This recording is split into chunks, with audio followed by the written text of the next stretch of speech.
para não me estender muito e abrir o debate a vocês, a questão Gaia.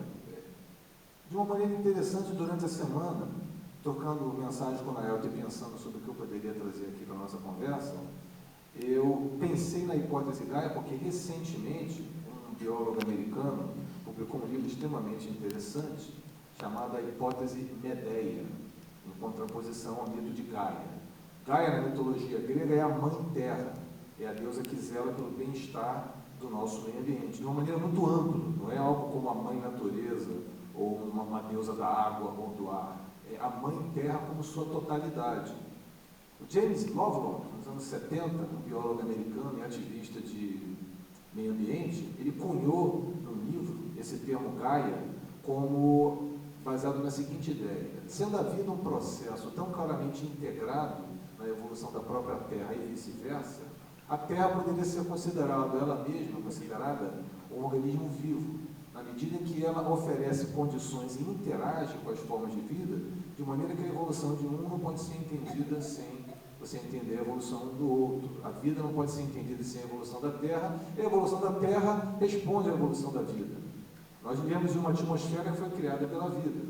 Aliás, se você para pensar nesses eventos, no passado, no Proterozoico, uns 2,5 bilhões de anos atrás, bactérias fotossintéticas começaram a encher a atmosfera de oxigênio. Essa foi a maior catástrofe ambiental da história da Terra. Linhagens inteiras de organismos se extinguiram, porque o oxigênio é um gás tóxico. Ele é um gás que oxida. E quem não conseguiu se adaptar a essa nova situação, simplesmente se extinguiu, virou história. E a vida provocou esse fenômeno. Então, a hipótese Gaia, que foi sofisticada dos anos 70 para cá, teria duas componentes que são identificadas de uma maneira mais ou menos assim, para encurtar a história. Hipótese Gaia fraca: a evolução da vida influencia a evolução da Terra e vice-versa. Não compreendemos uma sem compreender a outra. Então, a vida influencia, a atmosfera muda, os processos geoquímicos mudam, muda a composição do solo, muda o estilo de tectônica, muda uma série de coisas. E a hipótese Gaia forte, que a maioria dos cientistas não acredita, é que a vida, ela modifica o planeta para torná-lo mais benéfico a ela mesma. Ou seja, a vida tem uma voz ativa na evolução da Terra como entidade físico-química. Isso é uma coisa complicada de dizer, porque existe evidência contrária, e esse paleontólogo americano, o Peter Warnock, publicou a hipótese Medeia, para se contrapor à hipótese Gaia. Quem conhece Medeia da mitologia grega, Medeia é uma feiticeira que foi visitada por Jasão, líder dos Argonautas. Ele ficou lá durante algum tempo, ela se apaixonou por ele, e ele teve 2 filhos com ela, mas ele a trocou pela princesa de um outro rei vizinho como melhor pretendente. Inconformada, a Medeia mata os seus 2 filhos para se vingar de Jasão. Então, a hipótese Medeia, colocada no contexto ecológico, é a hipótese que o planeta, literalmente, mesmo que esteja evoluindo, eventualmente em consonância com os seres vivos, tem lá seus próprios ciclos geoquímicos, que nada tem a ver com a vida, tem lá suas próprias ideias e, eventualmente, prega peças na presença da vida. Nós sabemos no passado que tem episódios de supervulcanismo, inversão de campo magnético, diversos episódios que foram danosos à existência da vida. E muitos deles não se conectaram com a presença da vida.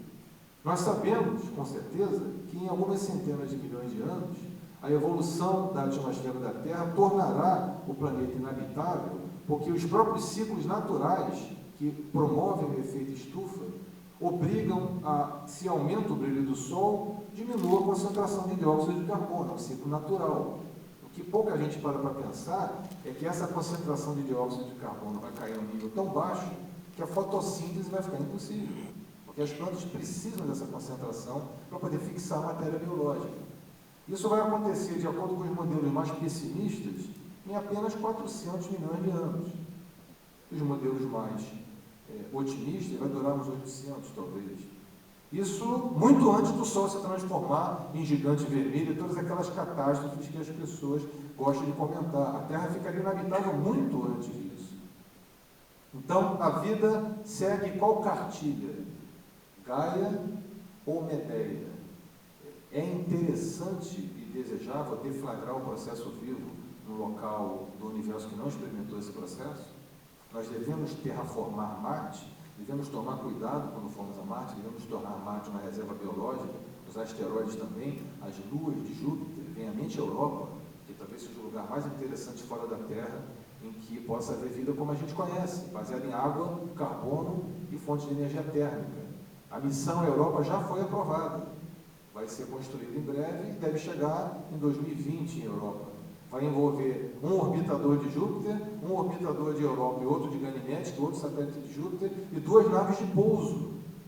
Entre as instruções, a busca pela vida. Nós temos o direito de invadir esses lugares e impor o nosso modus operandi. Devemos tomar cuidados especiais, ou não, ou devemos simplesmente usar daquilo que nós sabemos fazer e ocupar a maior quantidade possível de lugares no universo para promover o nosso tipo de vida, que pelo menos é um tipo de vida que nós temos certeza funciona. É o único que a gente conhece. Eu acho que eu vou ficar por aqui. Eu coloquei questões, eu acho, interessantes e que acho que a gente pode passar para a pergunta. Muito obrigado pela atenção.